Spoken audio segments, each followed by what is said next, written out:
What's up mga kosa? Welcome na naman sa ating panibagong vlog.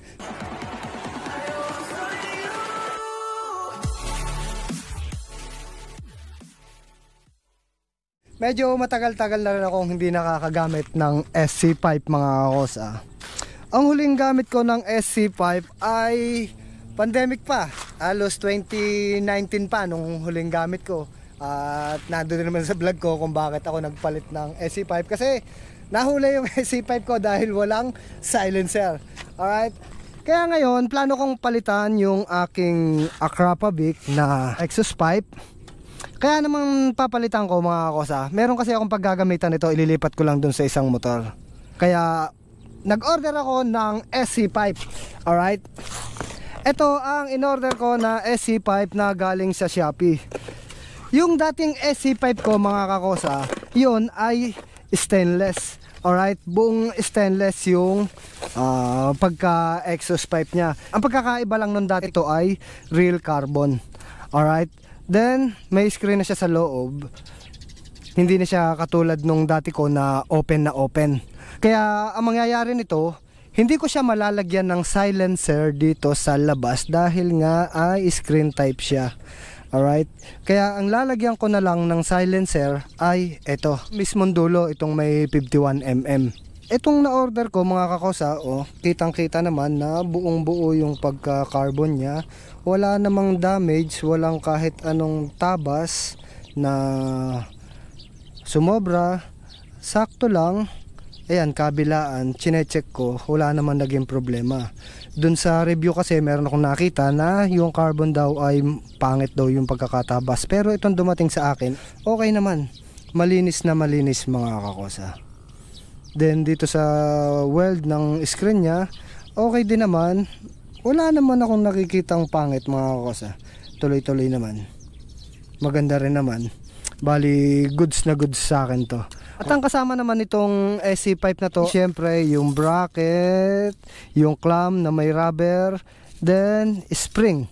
Meron siyang panglagay dito sa sabitan nito, pero hindi ko na magagamit to kasi meron nang nakakabit dito sa akin. Ang gagawin ko na lang dito, tatanggalin ko lang itong aking Akrapovic, then spring, then salpak na. Alright? Mas maliit pala mga kakosa itong SC pipe na to. Mas maliit kaysa dito sa Akrapovic na ang gamit-gamit ko. Halos dos ang diferensya dito sa ibabaw.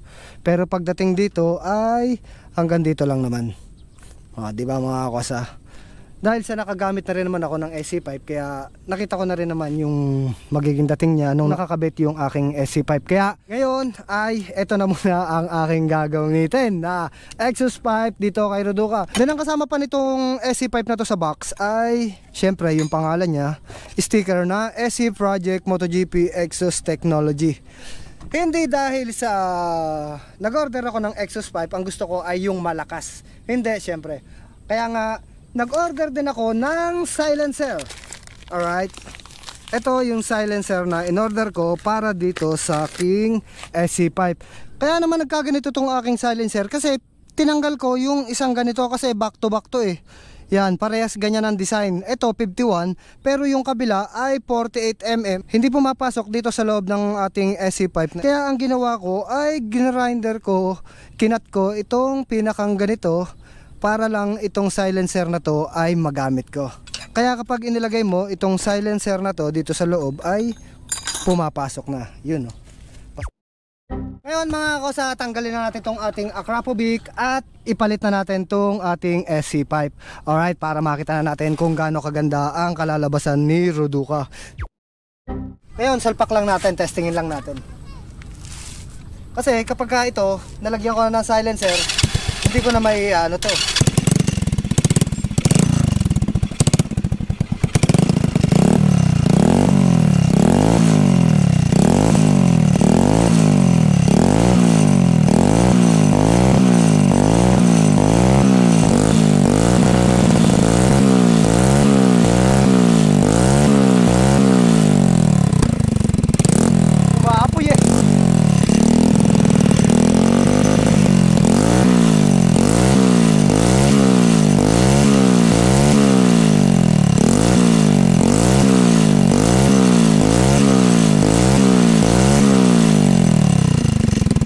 Ganyan tunog niya mga kosa kapag walang silencer.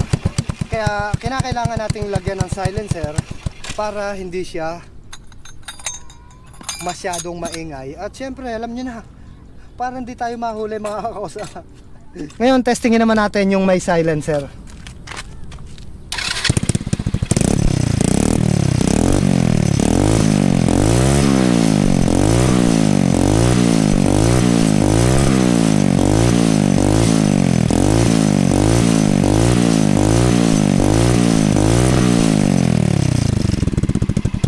Malakas pa rin mga kosa.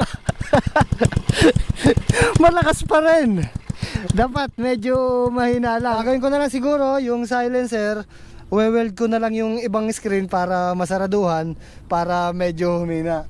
Ay, nakapag sound check na rin naman tayo mga kosa, i-fix na natin na merong silencer sa loob.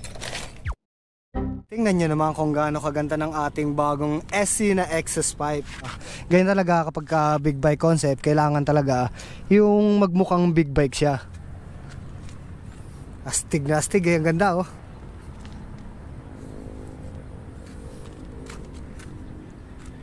Then pagdating sa headlight, tingnan nyo naman mga kosa. Ducati Street Fighter. Yung iba nga nagtatanong mga kosa kapag nakikita tong motor ko, tinatanong nila kung ilan cc. Hindi sila makapaniwala na itong motor ko na to ay 110 lang. Sabi ko hindi, naka ano lang yan, naka big bike concept lang yan. Kaya akala nyo lang malaki to, pero maliit lang yan, 110 lang yan. Okay, so last sound check na lang tayo mga kosa kasi wala naman tayong ibang gagawin. Itong kinabit ko na to ay meron ng silencer, kaya hindi na siya ganun kalakas na tunog. Okay, start.